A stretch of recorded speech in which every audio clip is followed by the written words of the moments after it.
Hyderabad International School, Hyderabad International School, Hyderabad International School, Hyderabad International School. Mohammed Hussain Khan, Sheikh Muheed, Mohammed Azan Khan, Mohammed Umar, Sheikh Hameed, Mohammed Sirajuddin and Mohammed Subhani. तीनों मंत्री राजा के समक्ष हाजिर हो। What an entry! राजा साहब, क्या एंट्री मारी आपने।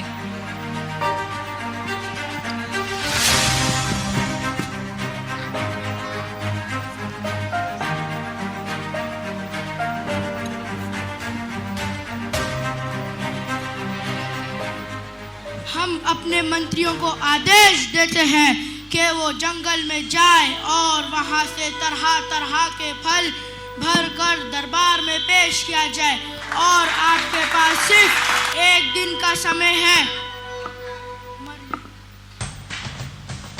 राजा की इस योजना का अंजाम जाने बिना तीनों मंत्रियों ने अपने अपने बक्से लेकर जंगल की ओर निकल पड़े।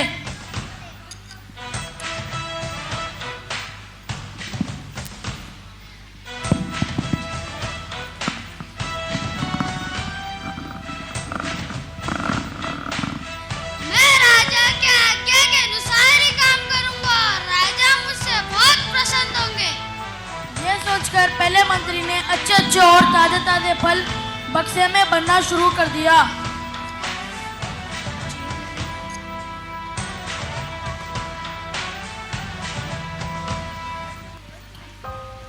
राजा के पास इतना समय कहाँ है जो वो मेरा बक्सा खोल कर देखे, तो उन्हें क्या पता चले मेरे बक्से में सड़े हुए फल है या फिर ताजे फल।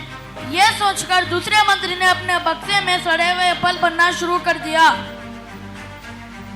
राजा तो सिर्फ बक्से को ऊपर से देखेगा कि वो कितना वजन है, ना कि उसकी जांच करेगा।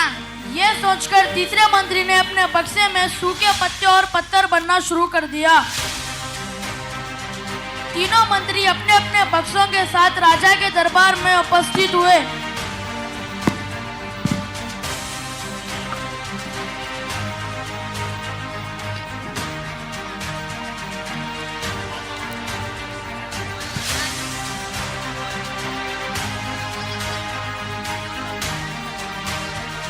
तीनों मंत्री राजा के दरबार में पेश हो।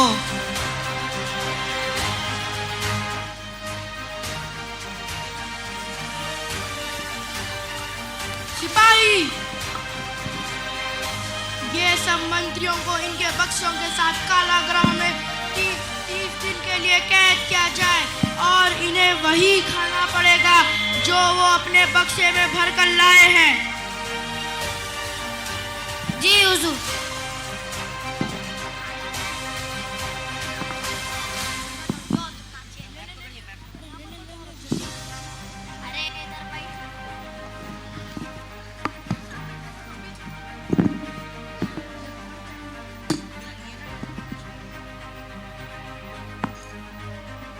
पहला मंत्री जो अच्छे अच्छे फल लाया था, जो ईमानदार और मेहनती था, उसने खुशी खुशी 30 दिन तक वो खाकर अपना गुजारा कर लिया।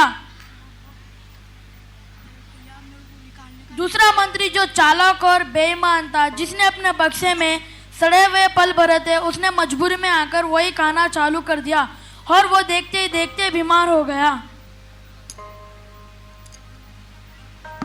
तीसरा मंत्री जो कामचोर और आलसी था, जिसने अपने बक्से में सूखे पत्ते और पत्थर भरे थे, भूख के कारण मर गया।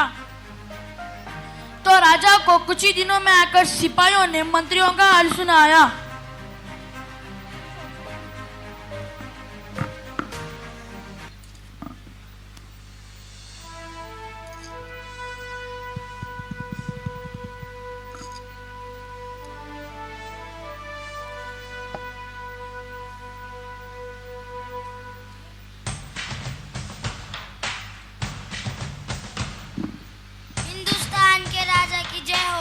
आपने जो मंत्रियों को कारागृह में डाला था, उनमें से एक मंत्री सड़े हुए फल लाने की वजह से सड़े हुए फल खाने की वजह से बीमार पड़ गया और जो दूसरा मंत्री था सूखे पत्ते और पत्ते भर के लाया था अपने बक्से में, वो भूख के कारण मर गया।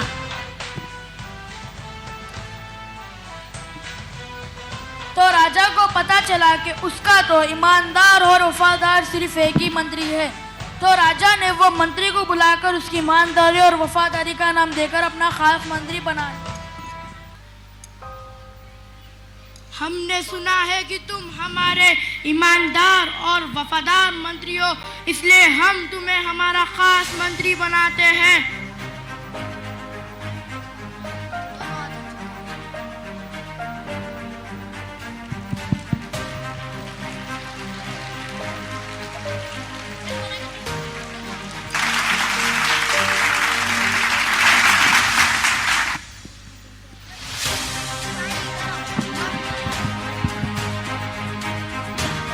माशाल्लाह, what a performance it was. तो दोस्तों, हमें इस कहानी से ये शिक्षा मिलती है कि जो हम हमारे काम में आलस और बेईमानी करते हैं, हम सोचते हैं कि कोई फर्क नहीं पड़ता, लेकिन हम कुछ दिनों बाद वो वक्त को याद कर कर बहुत पछताते हैं। इसलिए हमें आलस और मेहनत के बीच में मेहनत को ही चुनना होगा, ताकि हमें आगे चलकर पछताना ना हो, वरना हमारा भी हाल उन दो मंत्रियों की तरह हो जाएगा। धन्यवाद। बहुत खूब बच्चों, जितना अच्छा आपका मैसेज था उतनी ही प्यारी आप सबकी performance. Isn't it, ladies and gentlemen? I now request. And now I request our director Muhammad Ayub sir to present these boys with the medals.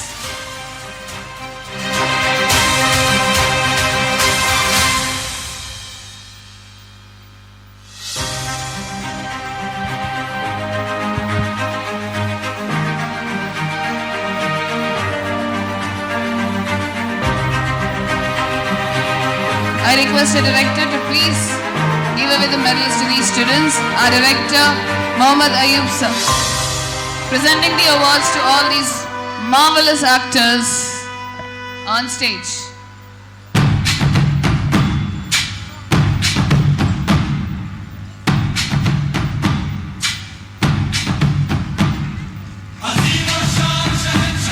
ये हमारे नरेटर and the king.